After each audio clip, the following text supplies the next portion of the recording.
Beautiful day up here on the mountain at the Summit Woods property. This is the house I'm building over here. It's a large Victorian house, but then the foundation is getting started. We got the footer in, but I also need a little shed back here in the sacred forest.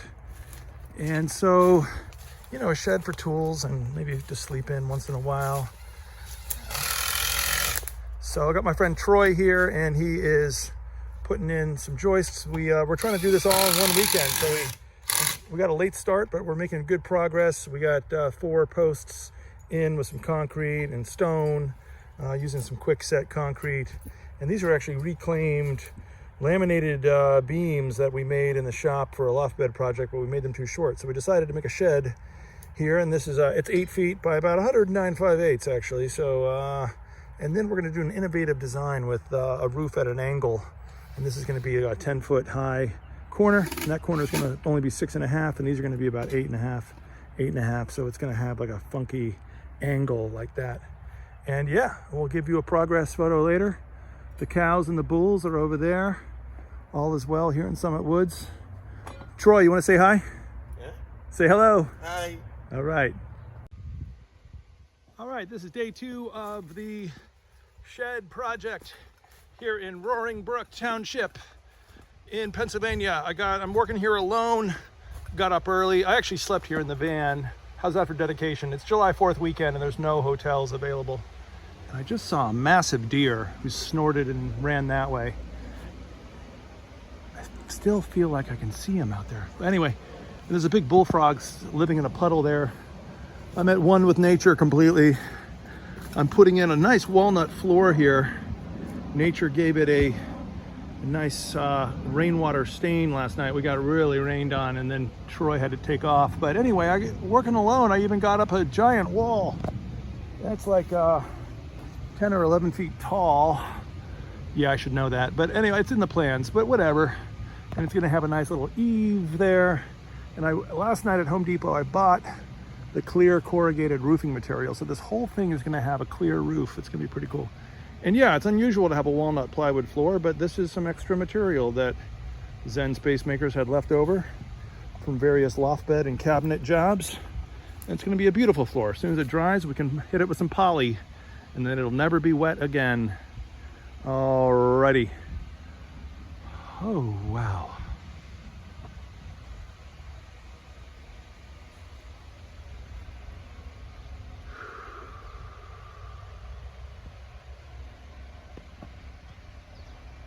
And look, we framed out a whole other wall, put that up. Well, not we, but me. And decided to do a big window here so we can see more forest when we're inside. I'm gonna custom make that window in the shop with plexiglass. And yeah, following this roof line. So I'm gonna take a break for lunch and then do this wall and the roof today. Okay, we're rocking and rolling. I got 2 more walls in. We're gonna do like a big window on this back wall here. So we're gonna leave an opening there. Do like a big 8-foot wide plexiglass narrow window up there at like 5.5 feet.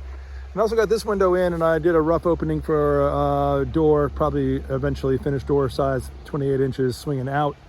We'll do a little 24 by 24 inch window in there in that opening. And that's why we have a double header up there.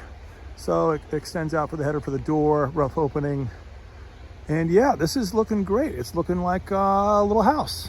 Now, before I run out of time and run out of daylight, I'm gonna do the roof. Okay, bye. All right, I'm making a video for Coleman. Chase's special firework. This is the big one. Whoa! Whoa! Wow, that was scary. All right, here we are high up in the sky with the new roof that's going in. This is the first 4 feet by about 11. It's gonna go out here to 11 feet. The roof rafters are all in. But look, we ran out of wood and the elm trees seem to want to get involved. You see that? The elm trees are saying, hello, can we help?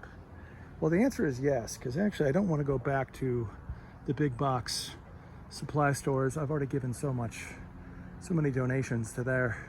So what I'm going to do is I'm actually going to select an elm tree that is about 3.5 wide and put it right here where I need an extra rafter. So we'll get some natural materials incorporated in here. But yeah, I'm really liking this roof material. The whole thing's going to be kind of like a greenhouse, so you can look up at night and see the gorgeous trees and be in communion with nature. If you're an arborist, you can see what we got here. We got maple and oak and gum trees and lots of elm. Elm. I love how elm is coming in the window there. Might even keep some of that. All right, that is a American red oak that I selected because it was perfectly sized, 3.5 inches. Shimmed it up there on that side a little bit, so it's perfect.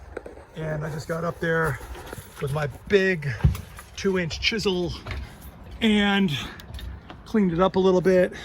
So it's ready for some roofing material. And yeah, feeling good about this. It gives it a little natural live edge. Okay, this is the end of day 3. The roof is totally on, thanks to a nice piece of red oak. I got that roof well tight fastened. Had to run out and get more screws. These are our floors, or the first coat of oil modified water-based polyurethane flooring material. Floor's looking pretty good. That's a walnut plywood. And yeah, I'm pretty happy that I got so much done in 3 days. Mostly working solo. Thanks to Troy for being here on the first day, but I proved to myself you can frame and roof a cabin in 3 days. Soup to nuts. This was just a little patch of wilderness, and now it's a little cabin. It's going to be a tool shed, and it's also going to be a meditation cottage. In fact, that's sort of the secret of my success, I got to be honest. That if it wasn't for my higher power and my meditation practice, so I want to say thank you. Thank you to the universe. Thank you to the Buddha. Thank you to Jesus. And yeah, hope you enjoyed this video. Cool.